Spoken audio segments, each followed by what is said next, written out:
Good Morning Liberty. Got to do the wide feed sometime. What's up, all of our liberty-loving friends? This is another fantastic episode of Good Morning Liberty. My name is Nate, and across from me is Mr. Chuck, coming at you on a bright and beautiful Tuesday morning here in Nashville, Tennessee. What's up, Chuck?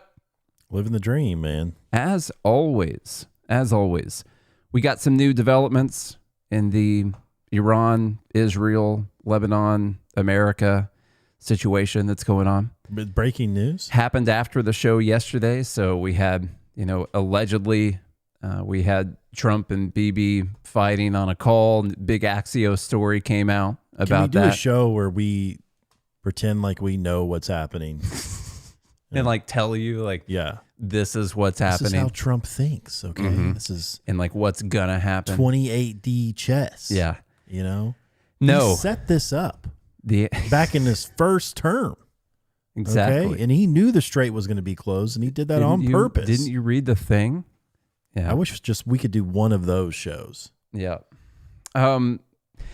No, we're not going to do that. I don't know how to do it. We'd have to get someone else on here that believes everything that gets released to the public every day, and that's just not us. This is Good Morning Liberty. We talk about life, liberty, and the pursuit of meaning every single day of the week when we want to. If you're hanging out on YouTube, hit like. That is important. Comment. That is also important. Do all those things. We're live on YouTube right now as we sort of transition over to doing some lives on YouTube.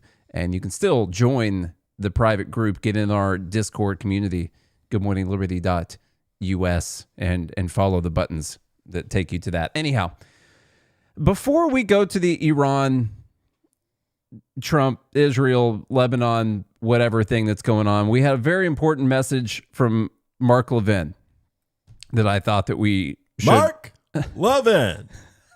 That was pretty good. You got some of the echo and everything with that. That was good, man. Okay, so he starts off talking about the 250th anniversary, the Declaration of Independence. And I'm reading the first couple sentences, and I'm like, how is he going to tie this into Israel and Iran and the U.S. in this war? And he does it. He surely does do it. So here he goes. We will soon celebrate the 250th anniversary of the Declaration of Independence. The Declaration was, in essence, a declaration of war against the most powerful military force on earth, the British Empire.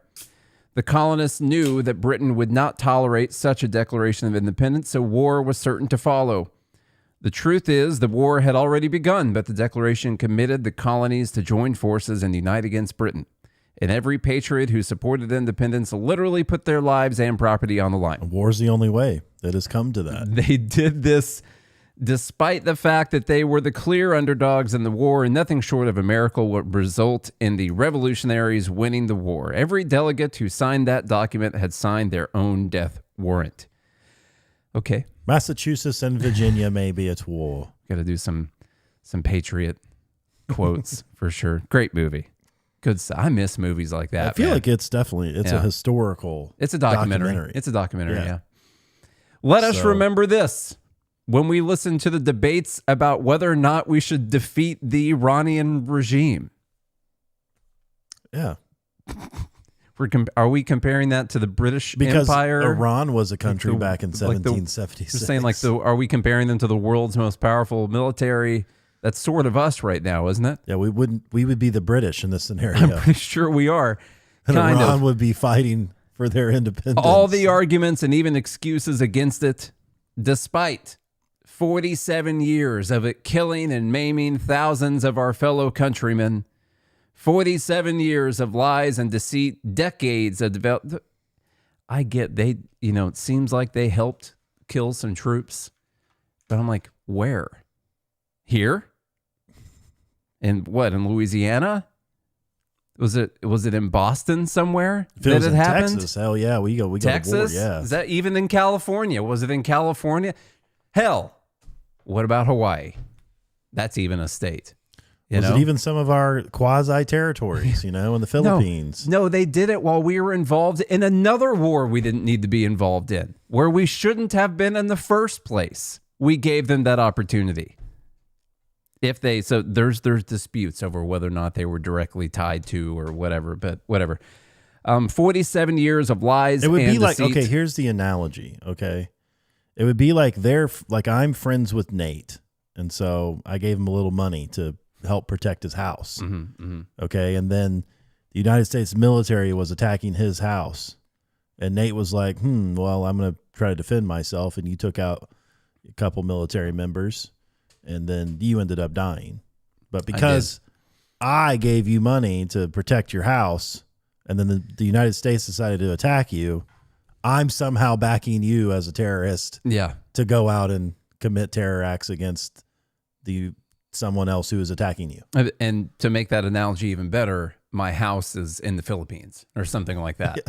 You know, just to make it fit. Your house a little bit better. Your house is in Djibouti. Yeah, exactly. Now we're lined up perfectly with our analogy. 47 years of lies and deceit, decades developing nuclear missile technology to obliterate our nation in a far more dangerous and diabolical ideological agenda than that of the British monarchy.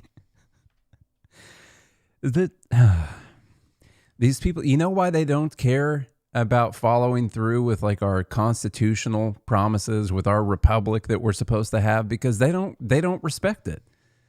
They don't respect it at all. They'll use it for this. This is all any of that's worth to them. That's it. It's just a way that they can use it to try and get us into another war that they actually care about. The whole story means jack shit to them unless they can use it to get us into another war. Yeah, I mean, why the colonists fought the Brits for the war? None of that actually matters. Like what the founding fathers actually said in their own documents, the list of grievances in the Declaration of Independence. In fact, the numerous writings on war and foreign wars that England had entangled them in, and they were paying taxes. By the way, one of the grievances, they were paying taxes for Britain's expanded war in Europe that had nothing to do with them in America. That was literally one of the grievances in the Declaration of Independence. I also like how he said they've spent decades developing nuclear and missile technology to obliterate our nation. Yeah. They were getting close, I guess. Close. They've been working on it for 40 years. Yeah, they were within 2 weeks, yeah. 2 weeks. Of course they were. 2 weeks away. Yet, George Washington and the brave founders of our country personally risked everything. Ultimately, the British forces surrendered. The Iranian regime will never surrender, and they will never abide by a deal any more than they have abided by a ceasefire. I am mindful that only some 35% of the colonists supported war with Britain.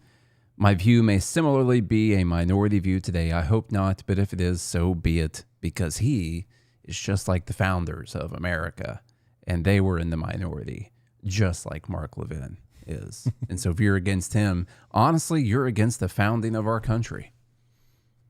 There you go. There's your message for today. Wow. Yeah, we'll have to put that in Dumb Bleep of the Week, I think. Okay. You're effing crazy.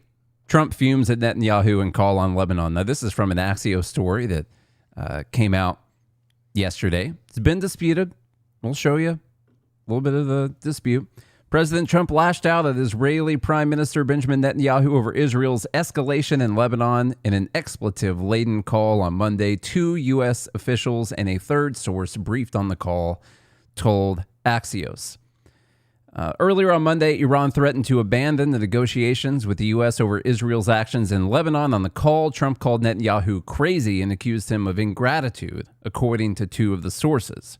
He also put the brakes on Israel's plan to strike Beirut. 1 U.S. official said Trump told Netanyahu that following through on his threats to bomb Lebanese capital would further isolate Israel around the world. 2 of the sources said Trump claimed he'd help keep Netanyahu out of jail, a reference of his support during Netanyahu's corruption trial, which keeps getting put off by more war. Summarizing Trump's remarks to Netanyahu, the U.S. official said, "You're effing crazy. You'd be in prison if it weren't for me. I'm saving your ass. Everybody hates you now. Everybody hates Israel because of this." A second source briefed on the call said Trump was pissed. At one point yelled at Netanyahu, "What the F are you doing?" So that's what we got. Where do they get these official leaks from?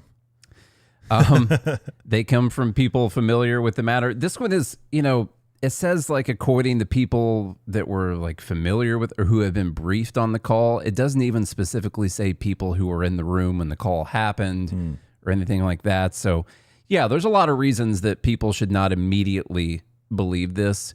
And I think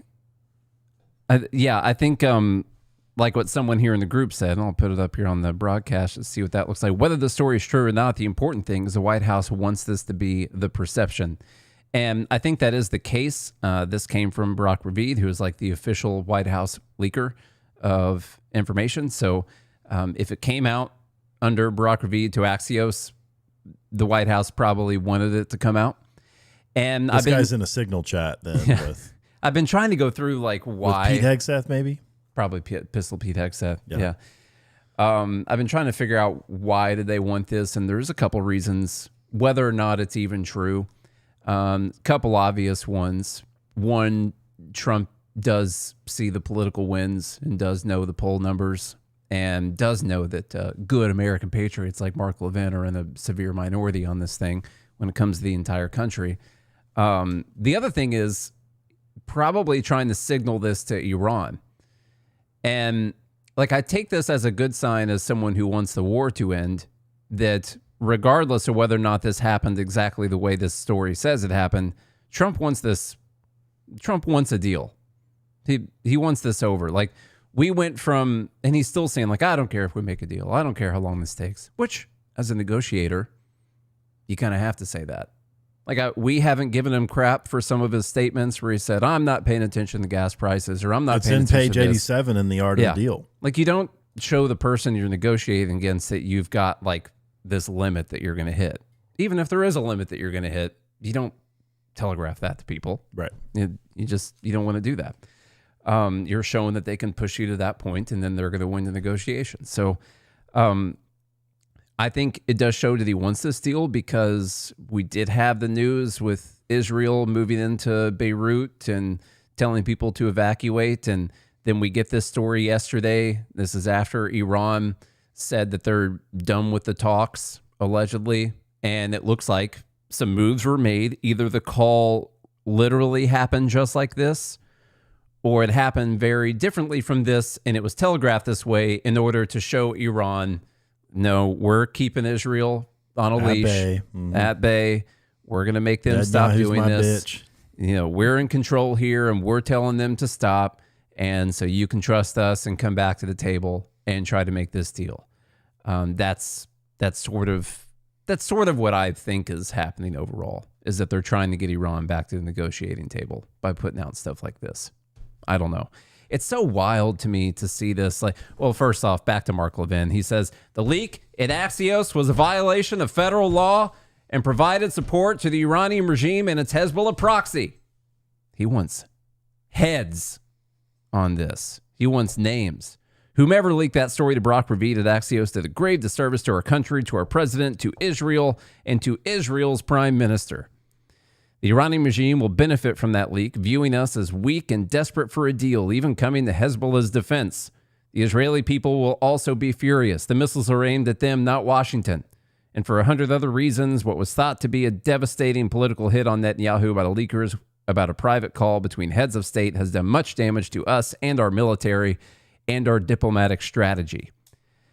Now, what's crazy is the damage allegedly done by this is our president speaking to the prime minister of a country that only exists because we decide that they should still exist, and telling him, we want to deal with this so we can get this thing over with, because for whatever reason, the American people are hurting. It's time to be past this whole thing. You told us the regime was just going to collapse and it would be over like by the weekend. That hasn't happened. For whatever reason, he's telling our client state, our 51st state of the union, that we need to make this deal. And so you got to hold off on bombing Lebanon. And like, that's damaging to America. That makes us look bad. It means we don't have our shit together. The Iranians are going to use this as a way to prove, these guys are not serious. We can strike them. Yeah. They're confused. Let's see. And as usual, Levin, he's really just worried about how it makes Israel look. Like that's what it doesn't make America look bad that we're trying to get a deal and that we're trying to stop Israel from moving into Beirut. Like that, it doesn't make Trump look bad. Overall, you look at the poll numbers on that, a lot of people are going to be happy about that. There's a few people and one country who's going to be upset about it. And so let's see. Trump posts out, I had a conversation with Bibi Netanyahu today, asking him not to go into a major raid of Beirut, Lebanon. He turned his troops around. Thank you, Bibi. I also had a conversation with representatives of the leaders of Hezbollah, and they agreed to stop shooting at Israel and its soldiers. Likewise, Israel agreed to stop shooting at them. Let's see how long that lasts. Hopefully it will be for eternity. Israel responds, it'll be for the rest of your life. Just kidding. Just kidding, of course. Netanyahu came out and said, tonight I spoke with President Trump and told him that if Hezbollah does not cease attacking our cities and citizens, Israel will attack terror targets in Beirut. This stance of ours remains unchanged. In parallel, the IDF will continue to operate as planned in southern Lebanon. That's a very different sounding statement. That sounds drastically different from really what Trump was saying. So once again, I just hope that people realize that we're partners with Israel in this whole thing. We have totally different goals. You know, right now, literally our goal for this war is to get it back to where it was before the war started. And that will be projected as a major victory. And whatever, that's fine. Just get it done with. Just with different leadership in Iran now. But that's not what Israel's goal is. Who, by the way, would be somehow this different leadership in Iran is going to be less angry. Yeah, we've literally killed all the people that were willing to negotiate and put in people. They put in people that we know are more hardliners, like the son of one of the guys that you blew up. Dead. Yeah, like most of his family was like killed. Imagine. I'm trying to think of my own. Have we confirmed father. that guy's alive yet? I don't know. Has anyone confirmed that? I just think somebody murdered my father, and now I'm in charge, and I'm going to be more friendly. I'm not going to be as angry at you as my father was. I don't know. Depends on the relationship with your father, I guess. You know, maybe this kid hated his dad. Yeah, maybe he's involved in the whole thing. And maybe he was he's like, a CIA finally, plant. these You know, bombs, that could be it. You took my dad out. I was pissed at him. Let's see. Ben Gvir, who is the Minister of National Security, I think, is who Ben Gvir is. Hard right guy to the right of Netanyahu, I believe. Mr. Prime Minister, you said that a strong prime minister tells the president of the United States yes when it's possible and no when necessary. This is the time to tell our friend President Trump no. Now is the time to do what is required and necessary to strike Hezbollah, to unleash the hands of our fighters, and to restore security to the north. In which case I say, who the hell do you think you are, dude? That's what I would say. I mean, if I were seriously. Trump and people were posting this online, I'd be so pissed. I don't get this is like arrogance. like entitlement maxing is what they're doing right now. Like they exist because of us. You know, without us, they probably would have been wiped out by now, especially if we wouldn't have been giving them weapons or money to buy weapons all this time. It's the only reason they're still there, probably. Okay. And to still like have the entitlement to come out and say, no, we're going to tell you no, because we're going to do dude, we don't want to do this Iran thing anymore.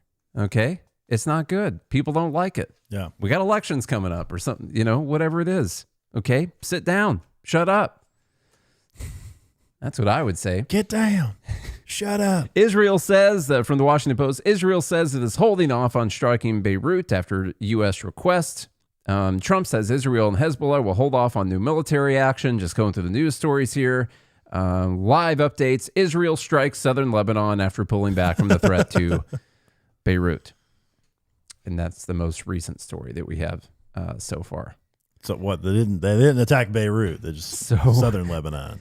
So we will see. Oh, look at that logo. Got that in there.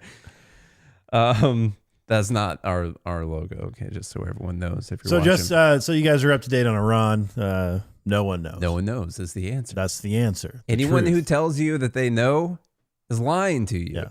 Okay. Anyone who tries to correlate America's revolution and the founding of our country to war in the Middle East is a moron. Yeah. There's this thing right now where I think it's Jack. And somehow they make millions of dollars. I think being a Jack moron. Posobiec and Dave Smith are going back and forth right now because basically, I mean, this happens all the time, and we sort of missed this whole news cycle because I was gone for the Libertarian thing.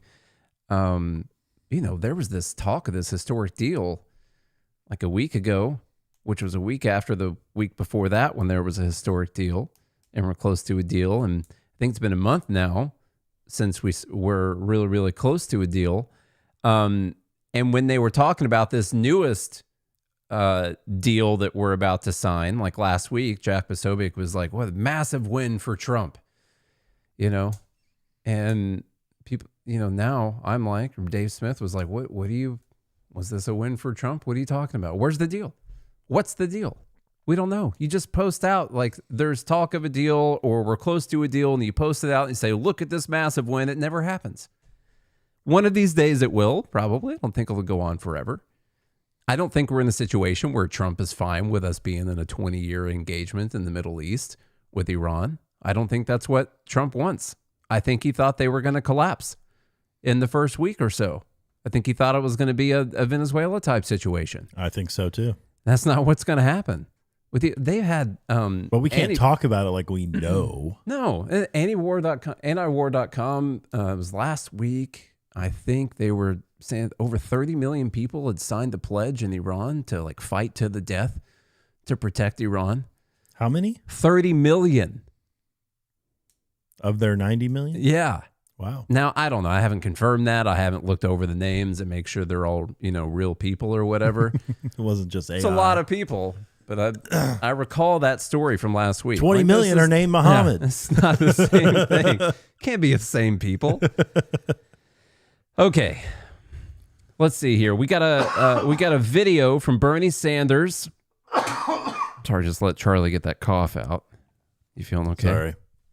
He's been working on this thing, Gosh bless. He's got the AIDS kicking up, keeps him sick all the time. It is Pride Month after all. I need to go get checked. Make sure I don't get that pneumonia like Kyle Busch. Yep.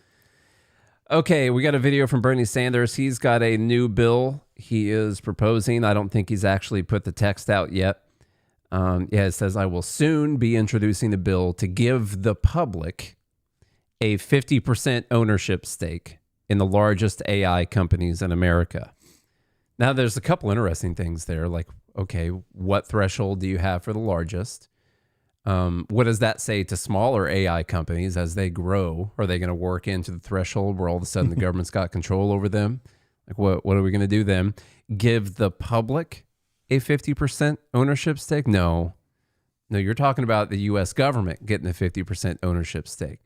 And that's a wild thing for Democrats and socialists to do, to want to do, to even talk about doing or support doing while Donald Trump is the president. Like that, Hitler is in charge of America right now, and you want him to have 50% ownership stake and control over AI? Also, really? What does this mean for venture capital? What does this mean for investments? What does this mean for founders? I mean, you're taking 50% of the company. Look at the dilution is going to be massive. It's going to be bad.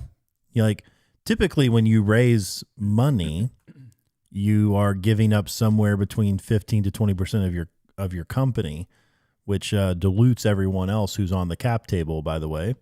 So if you're giving up 50% ownership stake in your company, for what? Is he saying that they're going to make an investment into it for the 50%, or they're just going to get 50%? No, he literally says that they are going to tax. Exactly. But they're not going to take money. They're going to tax away 50% of the stock in these companies, which honestly, first off, I don't think would even be legal. There's a takings clause. There's this. I don't think it would be legal in the first place. I think it would require like a new constitutional amendment essentially to do this. That's not something that would pass. We're in a situation now where people hate AI data centers. Everyone's so worried about that. Bernie wanted the AI moratorium. Now he's like, no, I found a way to make it better. We'll just own 50% of it, and it's fine after that.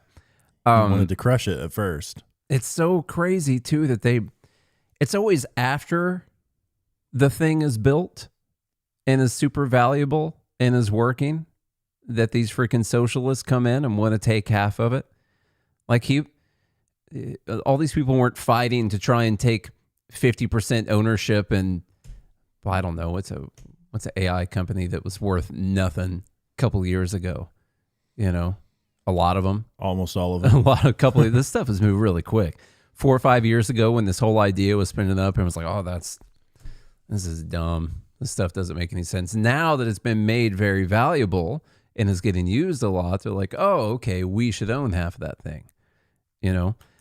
No, it would totally destroy that market. It would kill AI. It would kill investment. It would kill investment overall. Like, they're just talking about AI right now. What's the next thing that's going to be transformational for America that then we've said the government can just tax away 50% ownership of? Quantum computing would be a good one right now. There's a lot of smaller startup quantum computing companies. They could just jump in on that. Why aren't they wanting to take 50% of those yet? They want to do it after all the a bunch of people have lost money and then a bunch of people have made money, and they can villainize them enough to the public to get public support for doing that kind of thing. Here's Bernie's video. Let's listen. Hey, everybody. Thanks very much for joining me. I probably don't need to tell you that artificial intelligence will almost certainly be the most transformational technology in the history of the world. It will profoundly affect the lives of every man, woman, and child in our country and, in fact, throughout the world.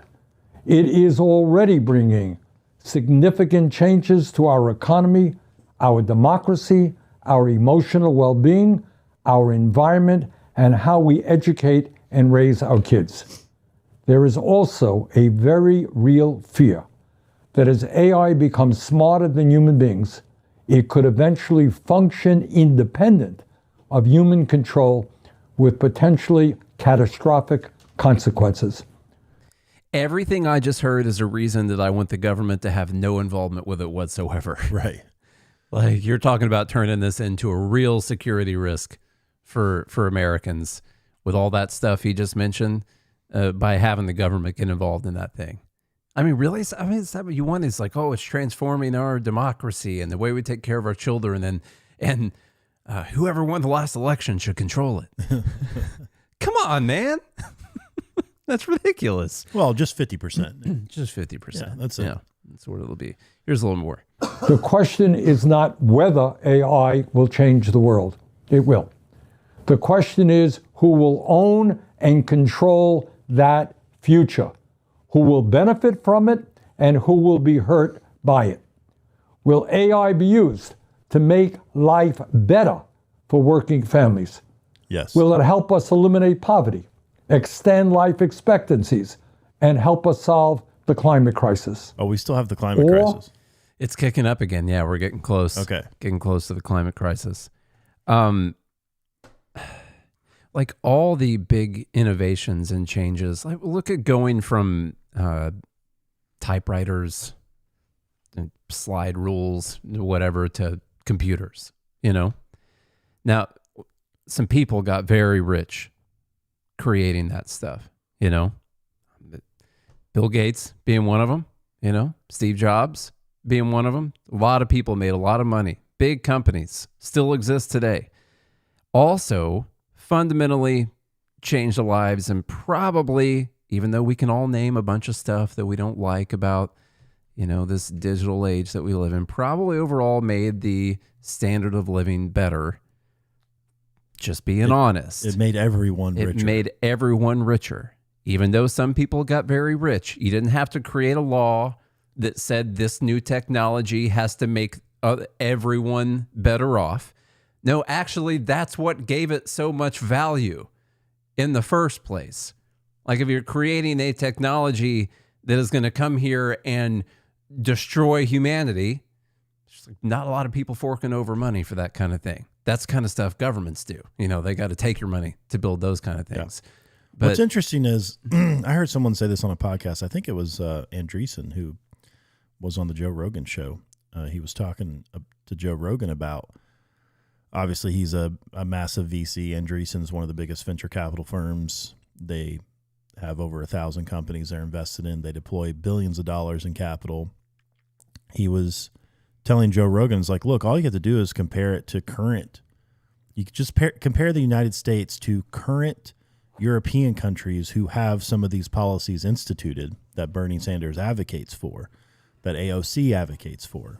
Countries like Estonia and others, where once you make $60,000 plus, most of your income is taxed away to fund these programs. And so what do people do? What does it incentivize them to do? It incentivizes them to stop producing or going past whatever threshold gets them to, they stop at $59,000. They try to make the max they can before all of it gets taken away in taxes, which, by the way, stifles innovation and all sorts of things because people don't want to be rich in those countries. They would rather move to America or somewhere else. And then, by the way, you compare their average level of living standards to the United States.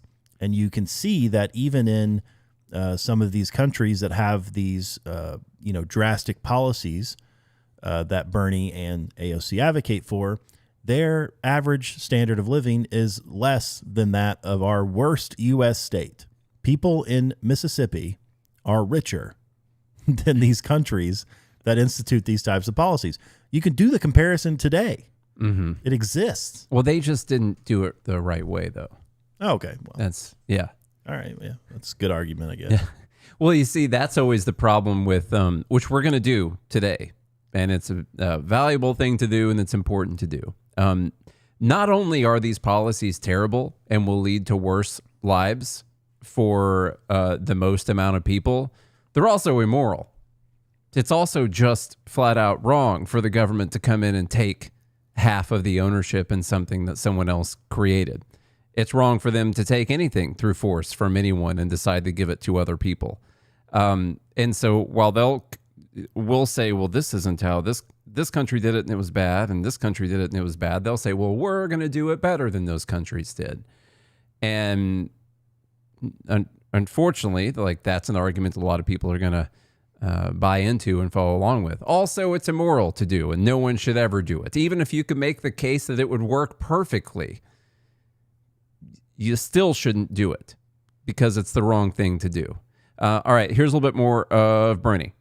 Will the future of humanity be determined by a handful of billionaires who have developed AI to become even richer and more powerful than they are? That is the fundamental choice before us. And let us be clear. AI was not created out of thin air.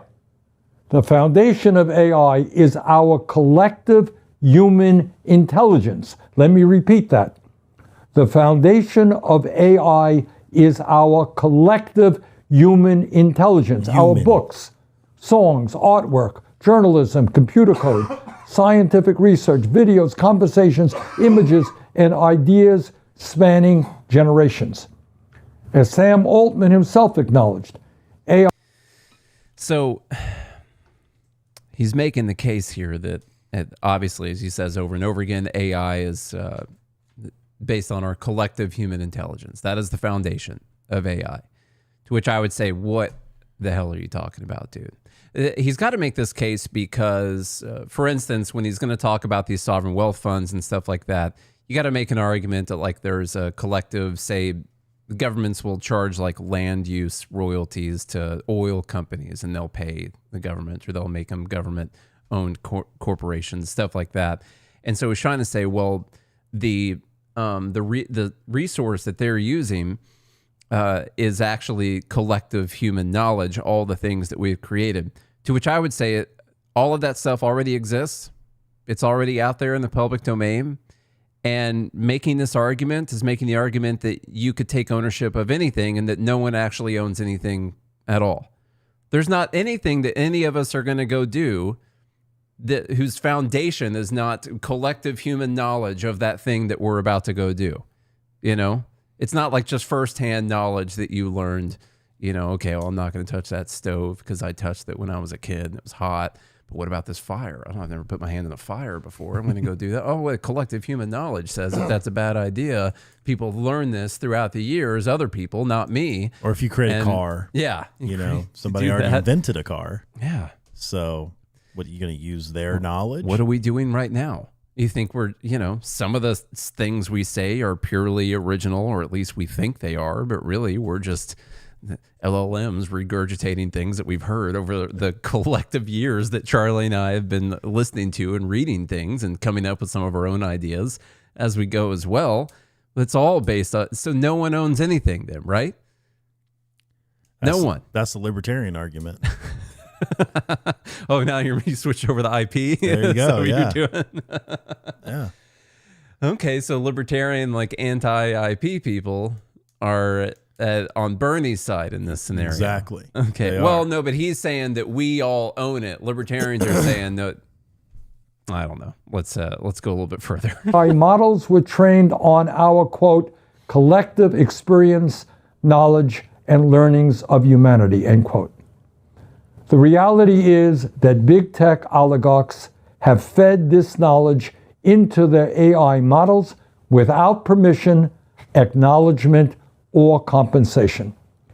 In other words, the creative work of millions and hundreds of millions of people has been stolen by the wealthiest people in the world. The time has come to reclaim what was stolen from us. Since AI is built on the collective knowledge of humanity, the wealth it generates must benefit humanity, not just Elon Musk. Now, isn't this an argument for collectivizing this and giving it back to people who have published books and articles and stuff like that? You know, By the way, I haven't published any books, so why do I have a collective ownership of this thing? By the way, they already have. Like they've been found in violation of some copyright, and they paid the fines. Mm-hmm. It was worth it to them, by the way. Especially, I think OpenAI trained most of their models on like all the books in existence, which obviously were copyright. They still copywritten, and have paid some fines to those copyright owners for, training the models on it. That's, you can look that up. You can tell me if it's true or not. But like, I put an article in the ChatGPT last night, and it said that there was a paywall, and I couldn't go to the article. Did they go past paywall still? I mean, I guess they can. If it's in Google, they can maybe scrape it and they find it, without the paywall. I guess they can get around that. I meant when they were training the models. Yeah. They didn't have any paywalls. They just went through everything. Yeah. Yeah. All right. Here's a little more. But you could tell the model to pull it from one of the websites that has the read-only version. Okay. I got you. It'll likely do that. Yeah. Zuckerberg, Larry Ellison, and other billionaires, or the venture capitalists and Wall Street firms who see AI as the next great wealth extracting machine. And that is what wealth is being extracted. I don't know. What is he taught? It's new. These people. How many times does someone have to explain like a fixed pi fallacy to this guy? Honestly, I've explained it so many times, I think other people aren't able to explain it anymore. I've taken all the times available to explain the fixed pi fallacy. That was a fixed pi fallacy joke, actually. So you can keep explaining it, actually. Sorry. That was too far. It's not wealth that has been extracted. This is new investment money. And yeah, there's people paying for Claude and ChatGPT and stuff like that, but I don't know if any of those companies are profitable. Highly doubt any of them are profitable, honestly. Like on the line, you look at all the money that's been poured into it and what they've made back so far. They might be profitable on like an operating basis. They're not profitable yet. And so, like, where's the wealth getting extracted from? It's people with their money from other stuff coming in and investing in these companies, which is the part that you want to destroy. He literally wants to destroy all the wealth. He's going to act like he's going to distribute this wealth to people. As soon as they do this, the wealth is gone. It's not there anymore to even distribute. And then they're just going to destroy the new technology in the first place, which some people might be okay with. But like yesterday's show, you do also have to remember that this is not the only country in the world. And this technology is pretty crazy. And they are going to create the machines to destroy humanity. And those better be made in America, damn it. That way we at least get some control. Yeah. By the way, this it will make everyone wealthier. Mm-hmm. Like there are new companies spinning up every hour, made possible by AI, by the way. Like prior to that, there was a limited number of people who could actually create products or services that people wanted. And now anybody with an idea has, it's democratized. God, you can creation. You can just put the idea into the thing. You don't have to know anything else, Pat. Here's my idea. And it's if it's ChatGPT, you'd be like, great idea. That's great. I don't know anyone that hasn't thought about that before. But like Claude will tell you the truth. You know, Claude will be like, come on, man. That's ridiculous. You're not going to hit any kind of market with this. Depends on what prompt you give it. And then be like, hey, how do I get this idea going? And be like, well, you do this, this, and this. And you'd be like, hey, can you help me with that? Yeah. And you're like, yeah, sure. Here's how I would do that. And you'd be like, okay, let's do it. And then that's all you got to do. You just come to it with an idea and you can have a company in like a week, you know, literally pretty quick. So it'll tell you how to file it and everything. A little more of the video here. That's why in the coming weeks, I will introduce the American AI Sovereign Wealth Fund Act. This legislation would give the public a direct ownership stake in the largest AI companies in America through a one-time... By the way, the public direct ownership stake, you're not going to get a piece of paper in the mail that says you've got a direct ownership stake. Here's some of your Anthropic. shares. Here's how many shares you have. Yeah. No, the public is going to be whoever's in control of the government at that time. Yeah. Like that's just what it's going to be. By the way, this is just a one-time thing. Oh, one time. Yeah. They're just going to do that. And only with AI. They're not going to do this with any other new idea or innovation that comes out that could potentially be very valuable. Yeah. That's it. 50% tax, not on profits, but on stock. It would do two extremely critical things. Number one, First, destroy the company. It would give the American people a direct role in determining the future of this technology. As long as the person you want to win wins office of the president, and then you have a direct role, as long as that president follows through on whatever their campaign promises were on that thing. No longer would the future of AI be dictated by a handful of big tech oligarchs while the rest of the world sits back and watches them do what they want. Secondly, it would guarantee that the trillions potentially created by AI are used to improve the lives of all of us, not simply to make the richest people on earth even richer. And I have to tell you, this is not an original idea. OpenAI has I'm taking half his idea. Proposed creating a public wealth fund to give every citizen a stake in AI-driven economic growth. This is where he really, really starts lying. The first part was just really, really bad ideas that would like destroy America and humanity. But the rest of this is just him lying about stuff. Like OpenAI has proposed a sovereign wealth fund. Do you think they were like, you know what? I think the government should seize half of our company. No, they were probably like, you know what? I think theirs was more, a little less sinister, but still very corrupt. They're like, you know, the government should actually take money and create an investment fund and invest into it and then potentially pay out dividends to people. Like that's what they should do. Not take half the company and then potentially pay out dividends afterwards. OpenAI has proposed creating a public wealth fund to give every citizen a stake in AI-driven economic growth. Anthropic has proposed national sovereign wealth funds with stakes in AI. Elon Musk has said direct federal payments are the best response to AI-driven unemployment. Over 100 sovereign wealth funds already exist worldwide. Norway used its oil wealth to create a $2 trillion public fund. Alaska created a sovereign wealth fund that has paid dividends directly to residents for decades. Every year, people in Alaska get a piece of the action from their oil revenue. Even So when he talks about Norway and Alaska, it's important to mention. Remember, I told you he was just going to lie about stuff. He wants to seize half the companies and do the sovereign wealth fund thing.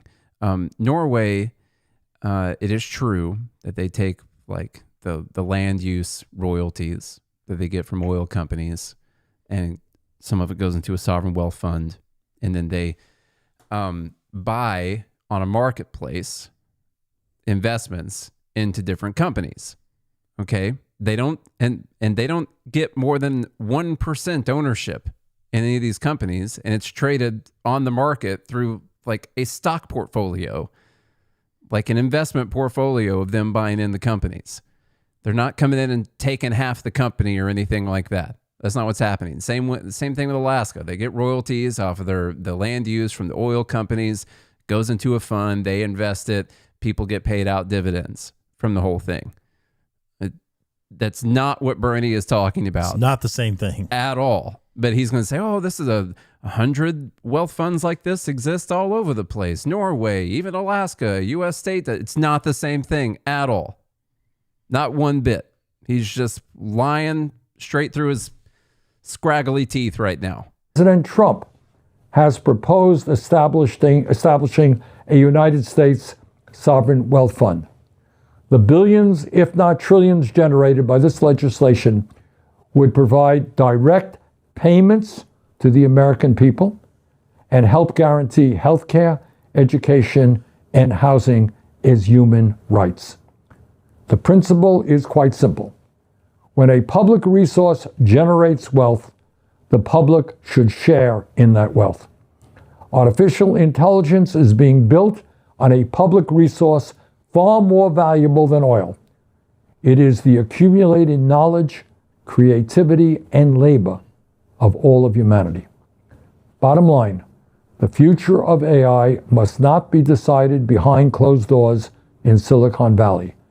It must not be dictated. It should be decided behind closed doors at the White House or behind closed doors at the Capitol. in the Senate. That's where this should happen.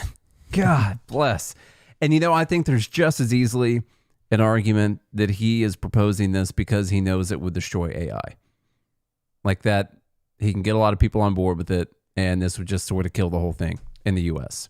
By the way, so let's go back to like what Elon Musk said about, basic like UBI essentially. What Elon Musk and others are predicting is that AI is going to generate so much economic growth, like they're estimating 5 to 10% growth in GDP, that there's going to be a massive amount of tax receipts that the government is going to accumulate because of that. Because if you remember, on average, the government always, doesn't matter what the tax rate is, they collect around 17 to 18% of GDP. Well, imagine GDP goes up by 10%, okay, because of, let's say, AI. That means that 18% of, what would that be? An extra, what's our current GDP at? It's like 30 trillion. Yeah, something like that, or 32. I don't know what it is. Let's say 20% of 3 trillion. That's an extra $300 billion just from 1 year of GDP growth. You're talking about an increase in current tax receipts just because of AI economic explosion. So then that's where they're getting this idea that because we're going to increase the GDP exponentially as time goes on, that the tax receipts are going to go up, and that's where just Elon to be clear, Musk's, you don't support this. I'm not saying I support it. No, okay. I'm just saying that's where they're saying. They're not saying that the government should seize any percentage of the company. They're just saying that the economic growth is going to be substantial enough that it could support a UBI type of scenario. There's a lot of limiting factors on this. No, I'm just saying that's what their idea is. I'm not saying I agree with it. He's saying that basically we're going to create way more products and services. Doesn't necessarily mean that the actual GDP number is going to go up if so many people are losing their jobs, that the value of the products and services goes down because the amount of money people are able to pay for it is not able to increase with that. And okay, whatever, that's fine.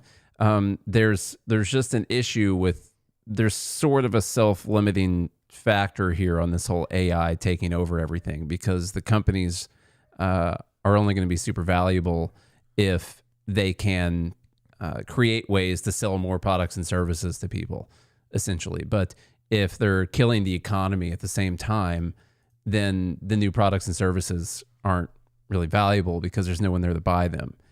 And so they're like, well, we're going to have to give people a UBI. But the UBI is coming from the companies that they're selling the products and services and then getting washed through Washington and back out to the people. And then people are able to spend that on the companies that were getting taxed to provide the UBI in the first place. And it's got a leak in DC. So it's getting destroyed a little bit, you know.